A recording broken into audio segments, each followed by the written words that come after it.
should Dark Souls have an easy mode?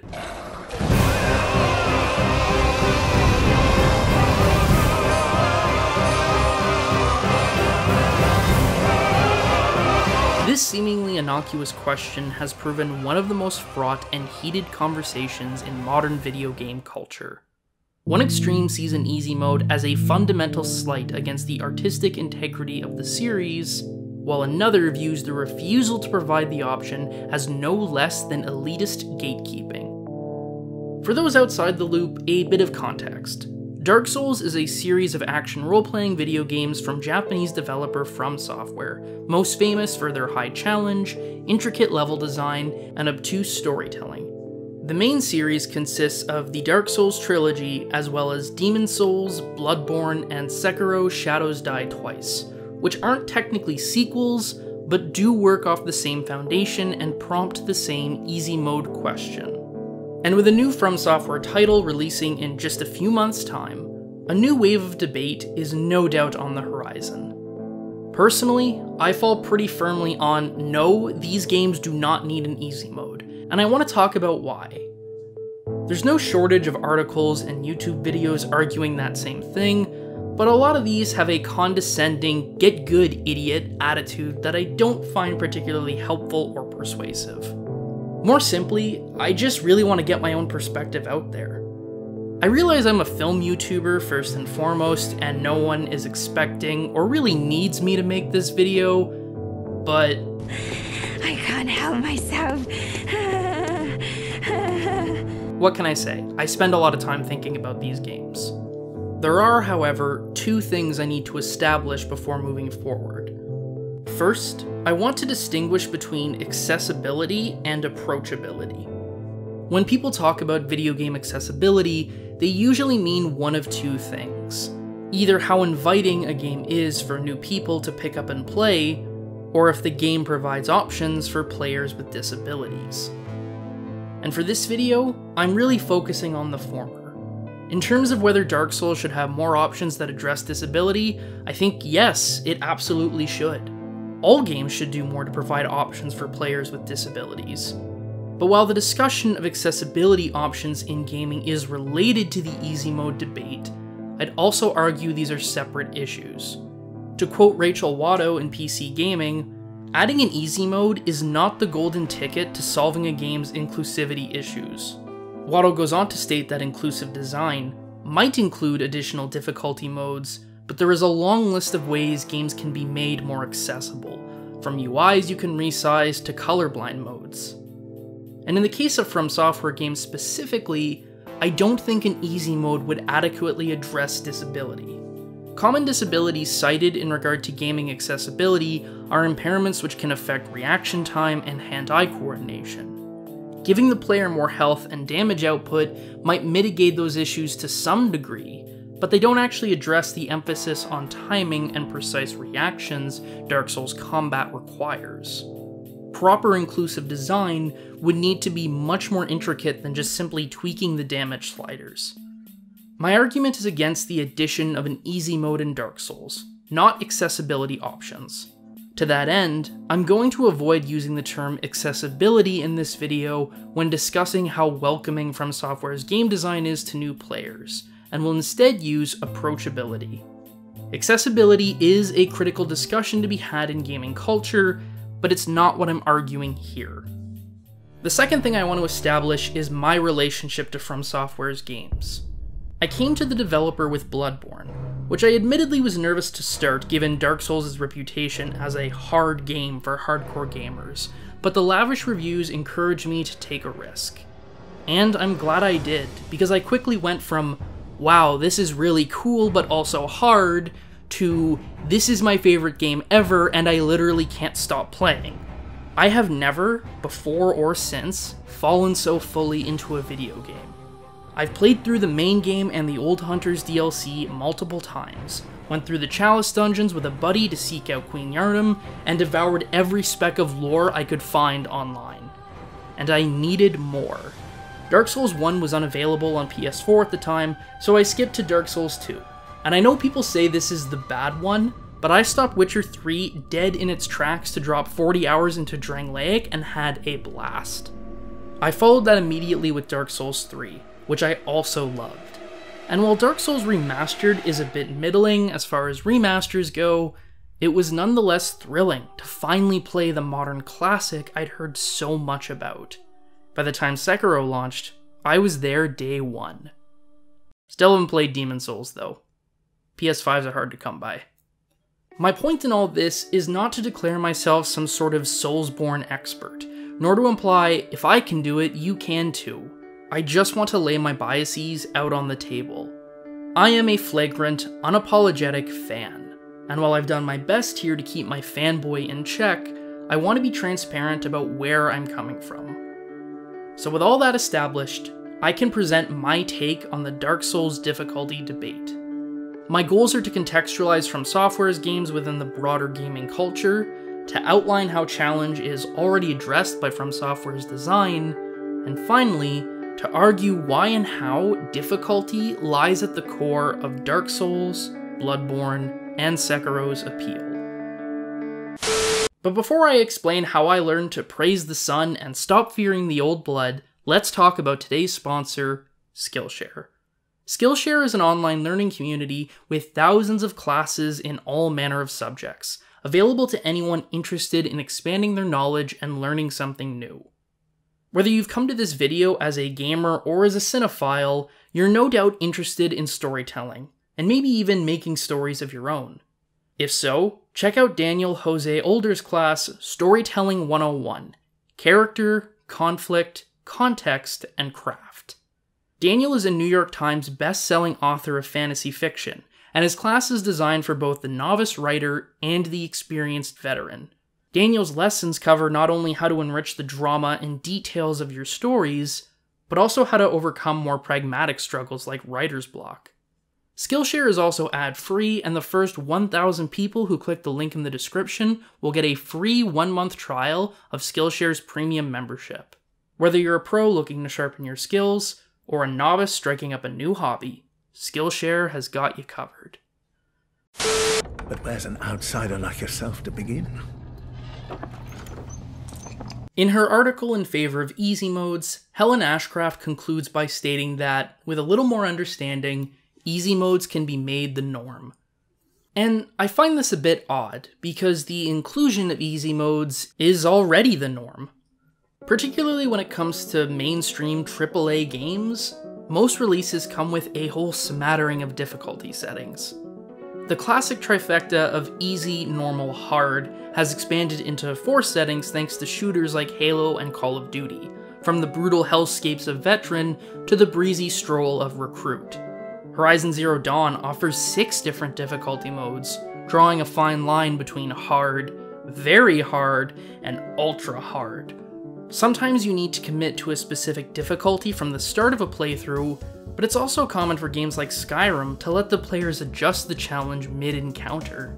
And beyond strict difficulty modes, many games will also include features like auto-aim, or simpler button inputs for combos that make things far easier for players. Rockstar games like Grand Theft Auto and Red Dead Redemption don't technically offer an easy mode, but they will let players skip levels if they lose too many times. Even Doom Eternal, one of the most demanding and intense first-person shooters in years, still has 4 different main difficulties, plus 2 bonus ones, as well as helpful quirks like extra lives and cheat codes. Die too much at the same part, and the game will offer you Sentinel armor, which lets you absorb a lot more damage. And to be clear, I think all of this is a good thing. Not every gaming experience should be a crushing endurance test to separate the boys from the men. Sometimes a more casual experience is preferable. Even for myself, sometimes I want Doom to push me to my limits and force a desperate fight for survival. But sometimes, I just want to slap unlimited ammo on the Unmaker and rip demons apart.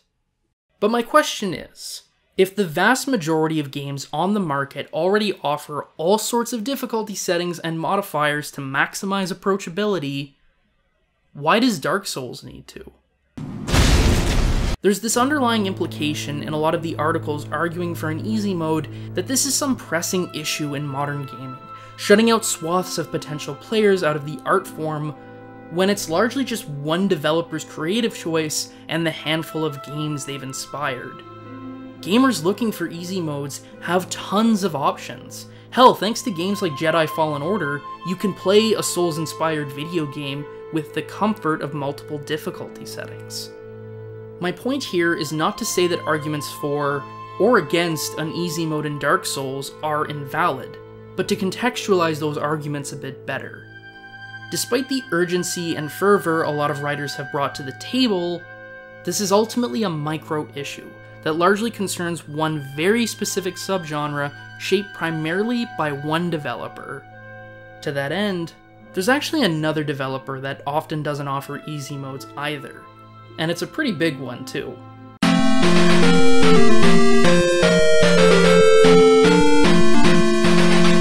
A lot of Nintendo's biggest franchises only offer one difficulty setting for everyone, but there isn't a proliferation of articles demanding an easy mode for Pokemon or Breath of the Wild. This is likely because Nintendo's design tends to skew towards a more casual approachability in the first place, but I find it rather telling that From Software is subject to cries for an easy mode, while Nintendo isn't. This suggests that the argument is not all games should have easy modes, but rather these specific games need an easy mode because they're too hard. Okay, so now that we've established From Software's place within the modern gaming landscape, let's talk about what makes Dark Souls hard in the first place. There's no salvation here. You'd have done better to rot in the undead asylum. It's basically a taken for granted fact that Dark Souls is hard, but it's tricky to articulate what specifically is so hard about these games. There are some easy go-tos: the terrifying boss fights, the duplicitous enemies, those goddamn poison swamps From Software insists on putting in all their games. But I want to go a bit deeper. What about the design of Dark Souls is hard? This question is even trickier given we're technically talking about 6 different games made over the course of a decade. For all the similarities which define the From Software game, the variations substantially alter the challenge. Nonetheless, I'd argue there are 2 consistent design elements which define From Software difficulty. The first is the weighty combat. This is a concept H-Bomberguy discusses in the intro to his Bloodborne video, and it is a cornerstone of the Soulsborne experience. Whether in boss fights or against standard mobs, the key which makes the combat in these games difficult is the responsibility which is put on the player to be careful and precise in their inputs. Action animations, whether it be attacking, healing, or dodging, take time that can potentially leave you vulnerable. The player not only needs to be observant of their enemy's speed and movements, but also their own. Heal at the wrong moment and you leave yourself open. Get too greedy with your attacks and you risk being punished. You need to choose your moments carefully, while also reacting to the AI in real time. Compounding the challenge is that in most of these games, attacks and dodges drain on your stamina, so you can't just spam those inputs infinitely. Sekiro is the lone exception here, but a lack of stamina is compensated by faster fights and more options for attacks and counterattacks that the player needs to manage. This weighty combat is a big part of what makes the Souls style of gameplay so much fun. The demand which is put on the player forces a high degree of engagement with that combat system. More fluid action games which give instantaneous results and even let the player cancel out of an input if they hit another button fast enough certainly have an appeal too, but it's also easier to slip into a more casual style of play where you aren't really thinking about what you're doing. From Software doesn't let this happen. Success is contingent on the player committing themselves fully, and that's one of the key ways Dark Souls pulls the player in. But it also makes for a hard combat system. It's not that there's no room for error, but errors are punished, sometimes severely, and that can be especially frustrating when you're still learning those systems. And even when you've got a good sense of combat and timing and can efficiently gauge you and your enemy's moves, that doesn't mean you're untouchable. I know the layout of Central Yharnam better than that of my own neighborhood, but if I start a new Bloodborne playthrough and I get careless, I will still get my ass killed. Weighty combat then is one pillar of Dark Souls difficulty. The other is navigation. Difficulty of exploration does vary greatly between these games, and we'll get to that later, but one constant is the lack of external guides for the player to rely on. Put simply, From Software does not tell you where to go. There's no map, no compass, no objective markers, no little dotted line to follow along. There aren't even traditional quest lines really. Some guy might tell you to ring some bells or ascend Uden Chapel, but the burden is on the player to actually go out and find these things. Forget enemy types and boss battles, where the hell am I supposed to go? Here again, we see From using challenge to create immersion. The lack of clear direction forces the player to actively pay attention to the environment, orienting themselves with identifiable landmarks, seeking out shortcuts, exploring every nook and cranny. And while that can be tense, especially if the player is carrying a mittful of experience that they don't want to lose, it also creates a much deeper sense of familiarity and environmental awareness. This is also one of the key ways the games slowly pull you into the lore. You might eventually notice there are a lot of strollers and baby carriages throughout Yharnam, but so few children, until you get to Upper Cathedral Ward and oh my god! The reason I'm spending so much time outlining the fundamental challenge of Dark Souls is because I don't think the proposed easy modes would really quell frustration for new players. While there are a lot of ways developers can implement different difficulty settings, the simplest and most common are damage sliders, which govern how much damage the player receives and how much they deal to others. David Thayer, who has written numerous articles on why Dark Souls and Sekiro need easy modes, sums up the position here. It's not complicated. Just up the amount of damage the character does and lessen the amount the enemy does. Game design. It's that easy! Ignoring the fact that changing damage output would in fact have profound effects on pacing, allocation of healing resources, and the leveling system, these alterations don't really reach the core of From Software's difficulty. Being able to tank more hits might make it easier to survive the environment, but it doesn't actually help with navigating the world or knowing where to go. Similarly, the challenge of combat encounters, as we've discussed, is not strictly driven by damage itself, but precision in timing and control inputs. Dealing more damage and taking less might give an advantage, but it's ultimately a useless one if the player doesn't learn the enemy's moveset as well as their own. I'd even go as far as to say damage sliders could actively make Dark Souls more frustrating for novice players, and there are two ways I see this happening. First, as much as a swift and brutal death can be devastating, I'd also argue it preferable to prolonged suffering brought on by reduced damage. Getting pancaked by a tough enemy sucks, but so does a slow beatdown, where you know you're getting your ass kicked but are clueless at how to stop it.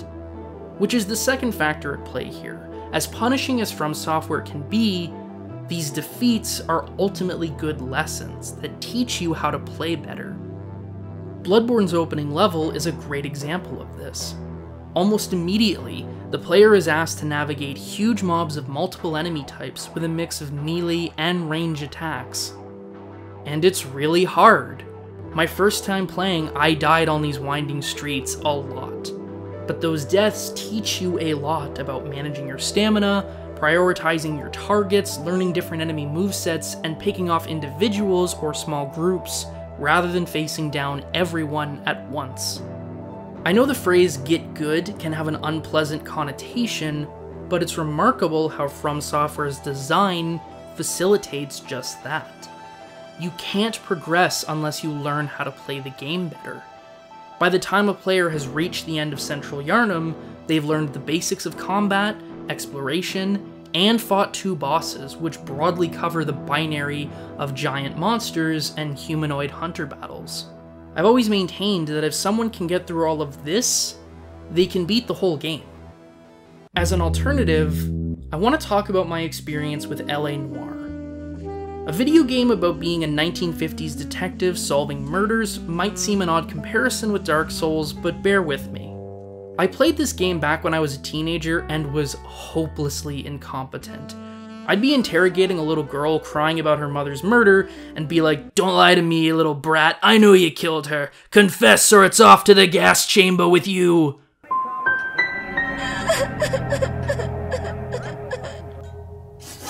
But despite my clear ineptitude, the game's story just kept moving along anyway. I might be chastised for my poor choices or fail to solve cases properly, but all the same, I'd still move forward. And eventually, that proved way more frustrating than a brutal shutdown. Because I knew I was bad, knew I wasn't playing properly, and that I wasn't having fun.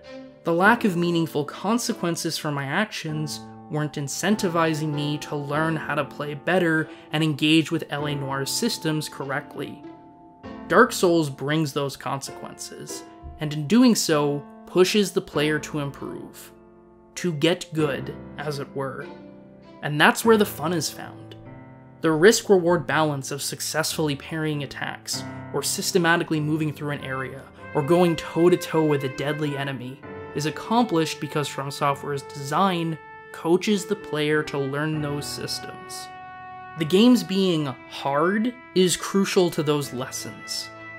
But it would be a mistake to assume the difficulty of From Software's design is a static, unchanging thing. As I alluded to earlier, what's hard about these games has changed with new titles. But I don't want to sit around and die a petty rat. And I consider myself your friend. I'm gonna make a potentially bold statement and say the bosses in Dark Souls 1 are really not that hard. They're certainly intimidating. The first time the Asylum Demon comes crashing down is quite the jump, but once you figure out attack patterns and timing, they're pretty straightforward. There are exceptions, of course, like Ornstein and Smo and Artorias, but Donkey's line about how it's just dodge and hit and once you realize that the game ain't shit is actually pretty on point. What's truly hostile towards the player, even more so than the enemies, is the world itself. I don't just mean because environments are loaded with traps and enemies hiding in the dark, although yes, there is plenty of that, but that the environment itself can, and often does, kill you. Dark Souls 1 loves putting the player at precarious heights while enemies hurl projectiles from across the map. One simple misstep, and it's all downhill. The Tomb of the Giants decided what this setup really needed was an engulfing darkness so that the player can't see where they're going. Don't worry though, there are 3 light sources. The Sunlight Maggot, which can only be found deep in Lost Izalith, the Sorcery Cast Light, which you can only use if you've been leveling up your intelligence, and the Skull Lantern, which is found deeper into the Tomb of the Giants. This is to say nothing of the poisonous swamp at the bottom of Blight Town, the cramped interiors of the depths where slashing attacks bounce off the walls, or the treachery of the New Londo ruins, where you dive into the abyss to fight the 4 kings, only, did you remember to equip Artorias' ring? No? Tough shit. As with the weighty combat, the difficulty here would not be affected by damage sliders, but what I find more interesting is how From Software themselves addressed these design choices in subsequent games. As early as Dark Souls 2, there's a lot less effort to place the player at precarious heights, while dark areas offer much greater opportunity for illumination. Bloodborne emphasized wider environments that encourage the player to move more freely and not be so limited in their weapon usage, a design choice carried into Dark Souls 3. By the time of Sekiro, the introduction of a jump button and grappling hook massively opened up verticality. Now to be clear, I don't want to imply From Software removed environmental hazards. These games still have moments where you can misstep to your death, and a couple of poison swamps to slow your rolls, but the sheer hostility of the level design has been greatly toned down since Dark Souls 1, and all too often, that gets overlooked.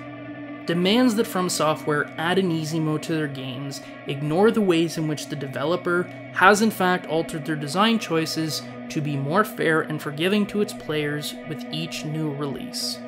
Pulling back on environmental hazards is just one example. Healing in Dark Souls 1 and 2 is a slow process which requires careful planning if the player attempts it during a boss fight.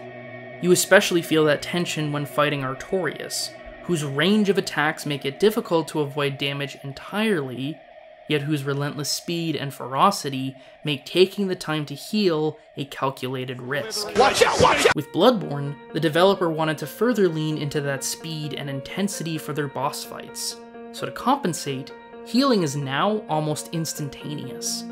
The player still needs to be careful, but they have much more flexibility to heal themselves during a fight. Sekiro's fights are even faster and more complex, but to compensate, the player doesn't have to worry about stamina anymore.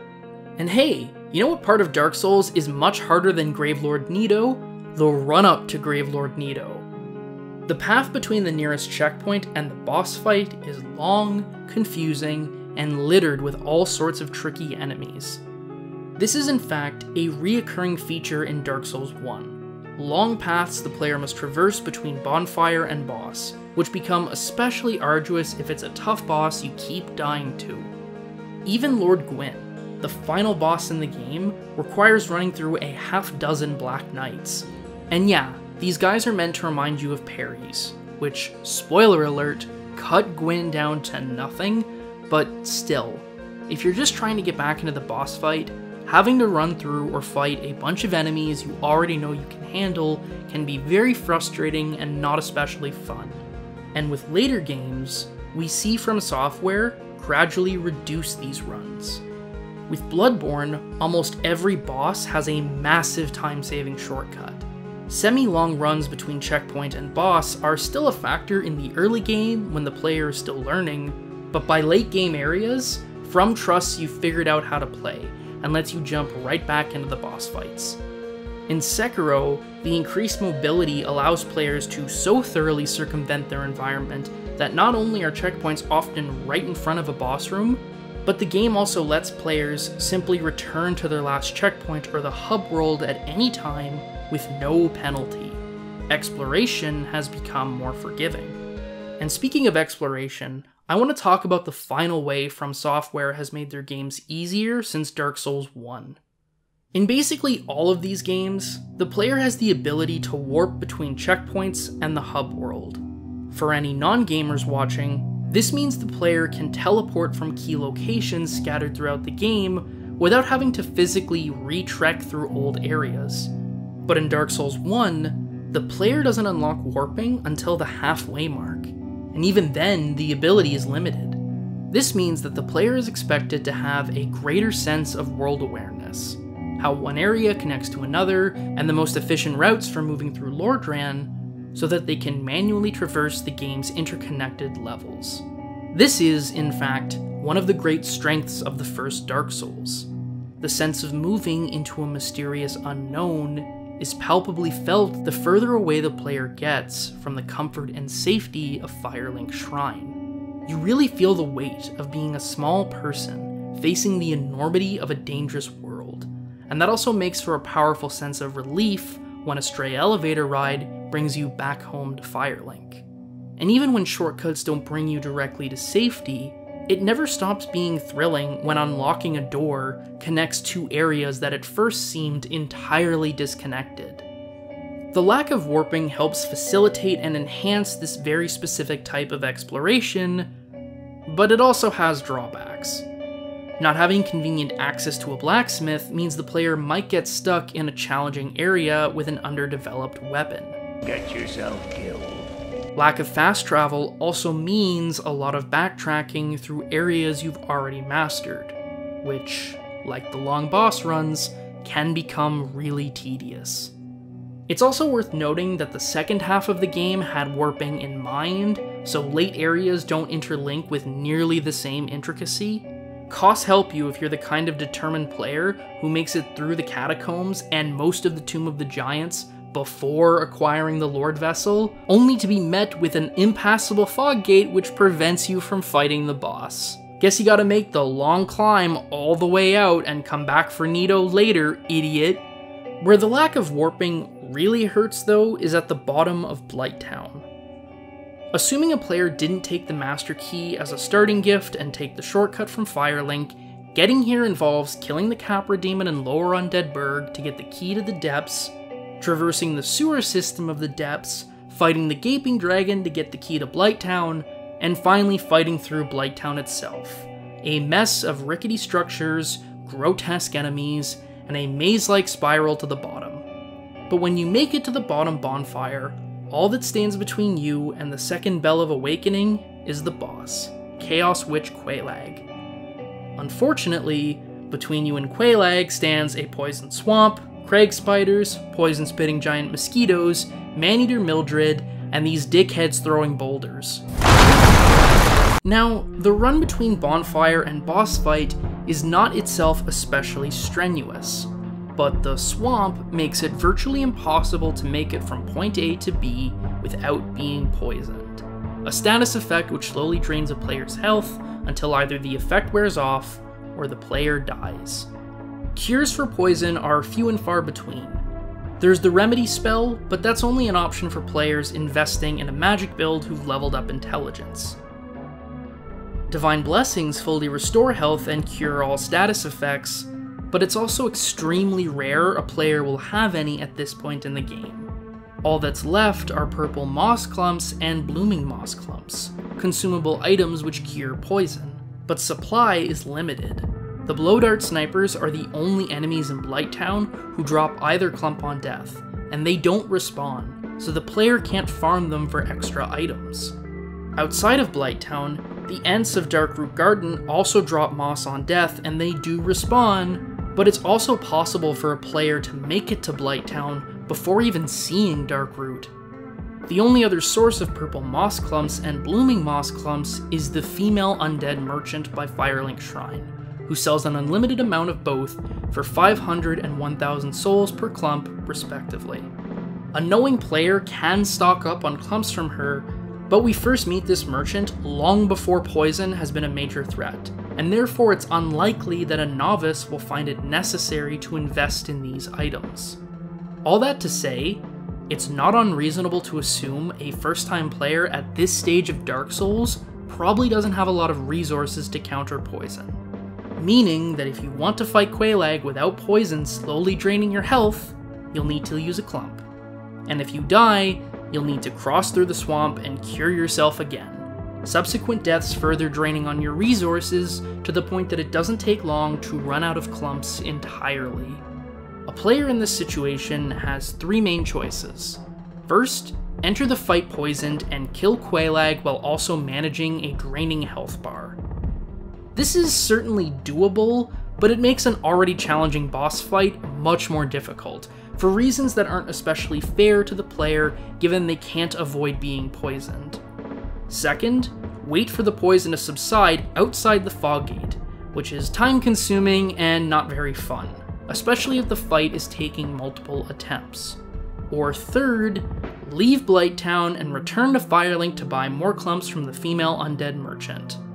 That last option is probably the most efficient strategy, but at this point, a player can't just warp back to Firelink. Without fast travel, does a player need to climb back through multiple layers of labyrinthian levels only to then go back down once they've stocked up on clumps?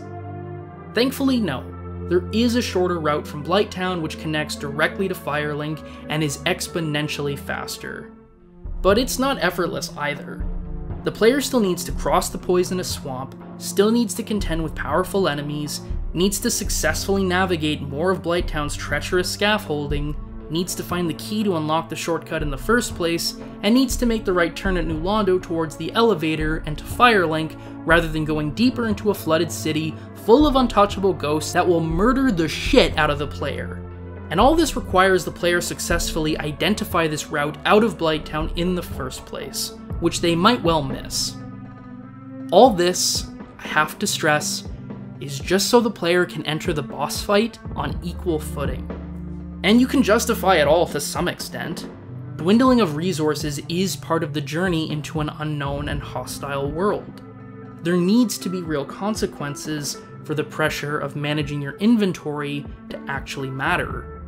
But on the other hand, having to jump through all these hoops just to be able to fight the boss fairly is worse than hard. It's not fun. It's not a challenge which pushes the player to get better, it's a challenge which prompts busy work. So moving forward, From Software fixed it. In subsequent games, warping is available from the start. If you run out of moss in the poisonous caves of Black Gulch in Dark Souls 2, you can warp elsewhere to either farm more or seek out the merchant Gavlin and buy some from him. Bloodborne streamlines things even further, placing the key merchants in the game within the hub world so that a player always has access to vital consumables, a strategy carried over into Dark Souls 3. These tweaks aren't necessarily perfect. I do miss the interconnected world design of Lordran, for example, but they do make for a much more approachable experience for new players. From Software managed to make the game easier and more forgiving, not by slapping on an easy mode, but preserved the spirit of challenge which defines their games and instead modulated where Dark Souls difficulty is found. And of course, From Software aren't the only ones who can make Dark Souls easier. Bearer of the curse, I will always be at your side until hope has fully withered. A common retort to the cry that Dark Souls needs an easy mode is that Dark Souls already has an easy mode. Several, in fact. Most obviously, there's summoning. Several bosses in Bloodborne and throughout the Dark Souls trilogy will offer players the option to summon an NPC character to assist the player throughout the fight. Some of these allies do tons of damage in fact, though even when they don't, just having an extra person who can give the player some time to heal or sneak in some attacks from behind is a massive game changer. And the games aren't exactly shy about this ability. It's not a coincidence that we meet Solaire in person shortly before boss fights with 2 enemies, the game almost begging you to bring in your Sunbro to even the odds. There are certain requirements for summoning, being human or embered, spending a point of insight, but they're ultimately pretty modest. And if the NPC options aren't enough, you can also summon human players to help with almost every boss and level throughout Dark Souls and Bloodborne. The game makes you play a little bit by yourself to learn the ropes, but once the ability to summon is unlocked, it can be used pretty liberally. Bloodborne and Dark Souls 3 even add a password system, so that if you want, you can play through basically the whole game with a buddy. The games do try to balance this by modifying player damage, but all the same, having help drastically reduces difficulty. And speaking of damage, it's a touch ironic that so many pundits have argued for damage sliders in Dark Souls when they're technically already there in the form of leveling up your health and attack power. If you find yourself struggling in a tough area, you can always take some time to farm more experience and jump up a couple extra levels. I'd even argue the games encourage players to do this, with items that boost experience intake and enemies also dropping potentially valuable resources that encourage killing them over and over and over again. The gains from leveling might be less drastic than a hypothetical easy mode would be, but the principle is the same. And hey, farming involves actually fighting enemies, which means the player is learning playstyles at the same time they're boosting their stats. The vast arsenal in Dark Souls in particular also lets players invest in unbalanced weapons, which can tear enemies apart, to say nothing of magic builds, which Souls fans have joked is the secret easy mode for years. Bloodborne de-emphasizes the RPG elements and is a lot more balanced, so you can't necessarily exploit weapons in the same way, but that too has its upsides. Any weapon is a viable choice for the player, all the way through to the endgame. Not unlike Pokemon, any one of the starter 3 can carry you through the entire game. Actually, even more than Pokemon. Charmander's probably going to get his ass kicked by Misty, but the Saw Cleaver can cut through anything, provided you upgrade it and yourself throughout the game. The big exception to all this is Sekiro, which does technically contain RPG elements, but is really a full-on action game that just includes a leveling system. And that leveling system doesn't work the same way as other From Software games. The only way to raise your health and attack power, for the most part, is by killing bosses and mini-bosses. Experience gained from killing regular enemies is used to unlock various passive and active skills which are used in combat, but they're more specific tactics rather than just a statistical boost. Like, I can't imagine playing through this game without unlocking the Mikiri counter, but just having that skill doesn't necessarily make the game easier, so much as it gives you a tool to let you play better. And that pattern holds for a lot of the skills unlocked, and unlike previous Souls games, there's no summoning system in Sekiro. The closest the player gets is an NPC buddy who shows up to help fight Gyozu the Drunkard, one of the first mini-bosses in the game. Otherwise, it's all you. You're not getting help, you can't really farm levels, you can't even seek out an OP weapon because every player gets the same sword. It's not really surprising then that Sekiro receives some of the most stern criticism for its difficulty of any From Software title. But there is still one key way to make Sekiro easier. An obscure little tactic I like to call looking things up on the internet.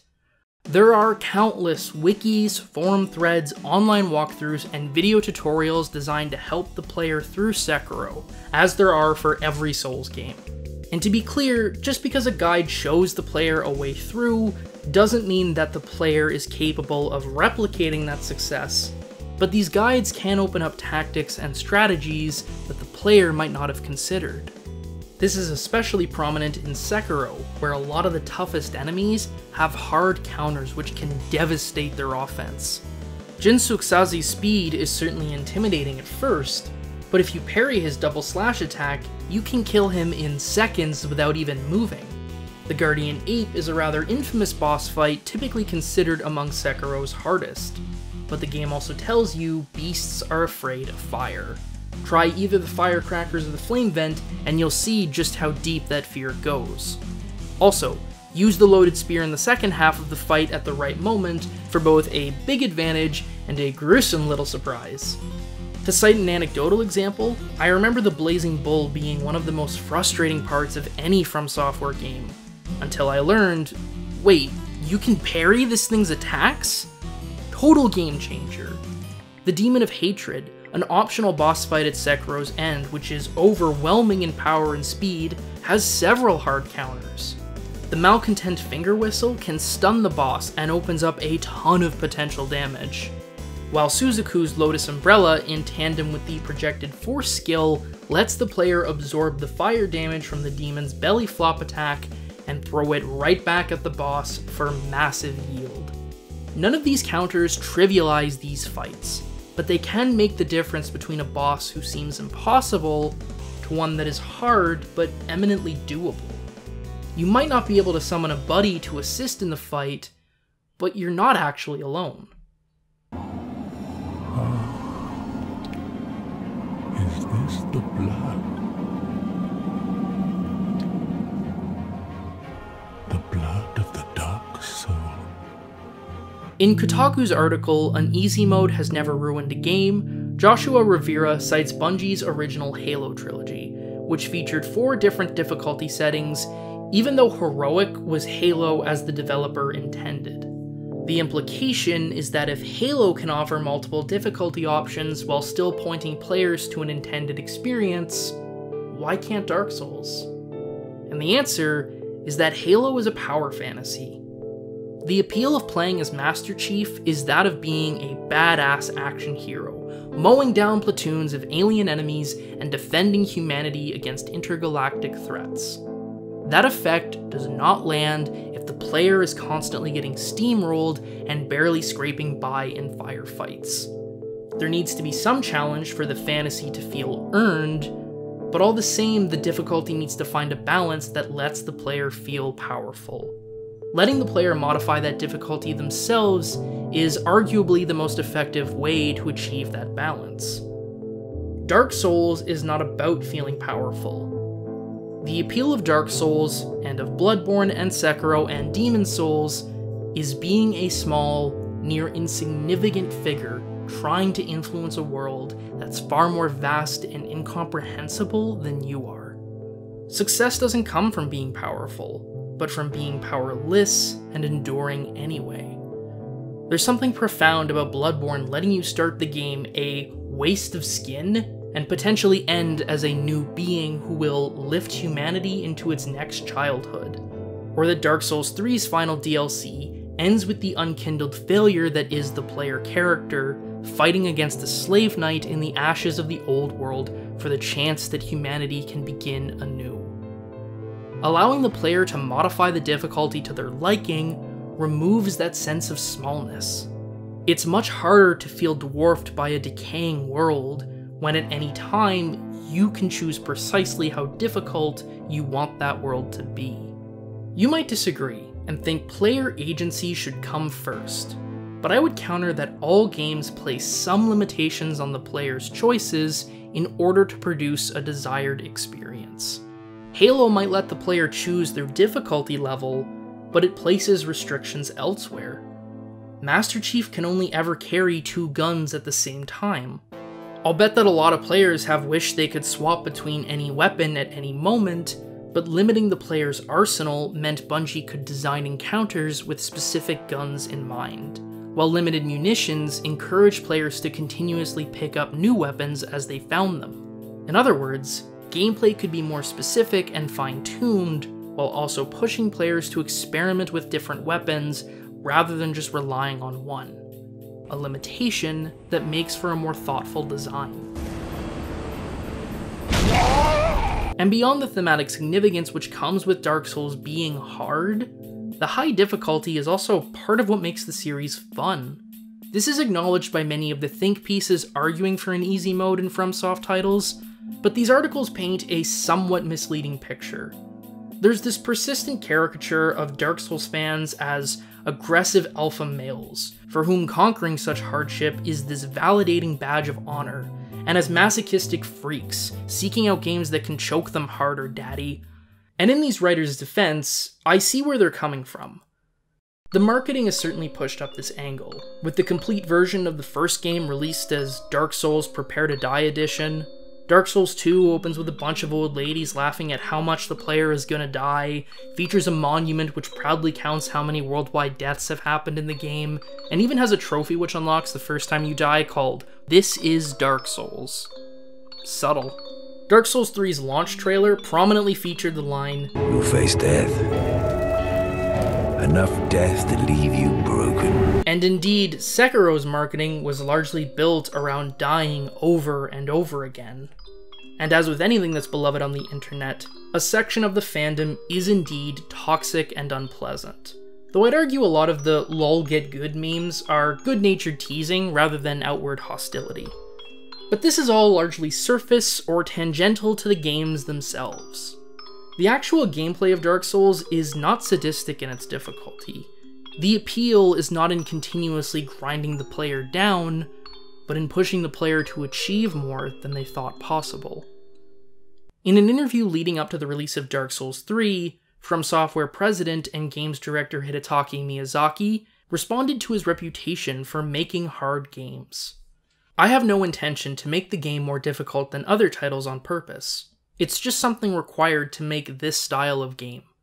Ever since Demon's Souls, I've really been pursuing making games that give players a sense of accomplishment by overcoming tremendous odds." I think every Souls fan has had that moment, whether against a particularly challenging boss, or a tricky NPC, or struggling through an arduous area where they thought, "I can't do this. It's impossible," only to push themselves to success anyway, with that victory tasting so much sweeter precisely because of the effort it took. And this is an experience From Software usually telegraph from the start. Take Bloodborne. After creating your character and watching a weird cutscene, you wake up in a room with no weapons, no gear, and no direction beyond seek pale blood to transcend the hunt. You wander out, and after a couple of seconds, you get mauled by a werewolf. Then you wake up in the hunter's dream, get to choose some weapons, and go back for some measured revenge. This sets the tone for the ebb and flow of Bloodborne, a game which frequently pulls the rug out from under the player, only for the player to find their footing and progress forward anyway. Setbacks can be daunting, even cosmically terrifying, but nothing that can't be overcome. In Chumbawamba terms, I get knocked down, but I get up again. To put that sense of accomplishment into perspective, I want to compare my experience with Sekiro Shadows Die Twice to the 2018 God of War. After the main game, God of War offers a series of optional boss fights against the Valkyries. The finale of this is Sigrun, essentially an amalgam of the prior Valkyrie fights, and most certainly the hardest boss battle in the entire game. I had played through this game on the medium difficulty, but after a series of losses to Sigrun, I decided to drop things down to easy for this fight, and immediately tore her apart. I rolled over Sigrun on a first try, without even needing a resurrection stone. And while still fun, there was also an air of disappointment. The second the fight was over, my first thought was, I definitely could have beat her on medium if I'd given it a couple more tries. I was still happy to have defeated the final Valkyrie, but it was more the happiness of crossing something off a to-do list rather than succeeding at a challenging task. Players who make it to the end of Sekiro, meanwhile, are greeted with Sword Saint Ishin, a faster-than-light master swordsman with a range of devastating attacks and a whopping 3 health bars.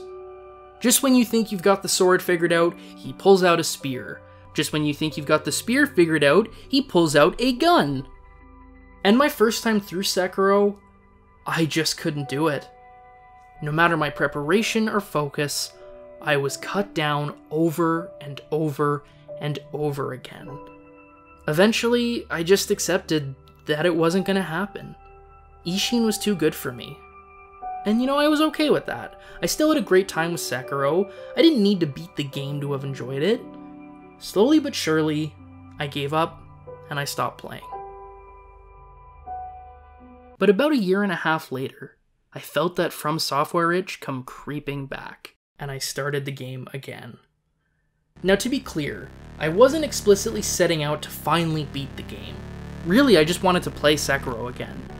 But in the back of my head, I did keep thinking, I wonder if I'll be able to beat Ishin this time. I was a lot more thorough on that second playthrough, taking my time to really make sure I was understanding the core systems and seeing everything the game had to offer.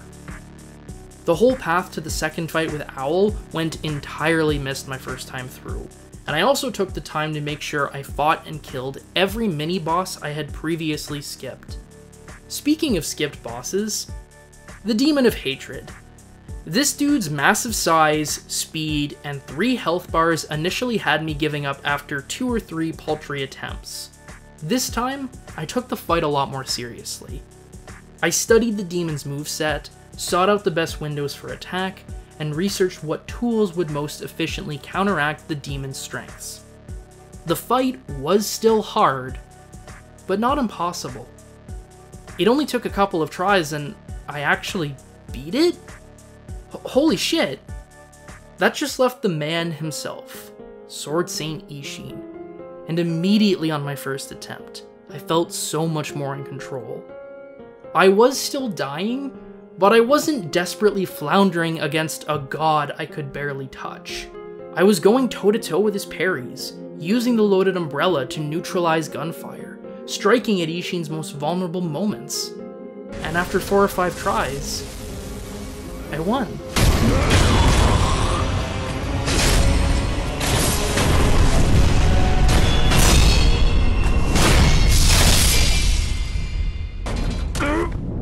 I cannot overstate how amazing this felt. Not because I had proven myself a capital G gamer, but because I had worked hard to accomplish something I thought impossible.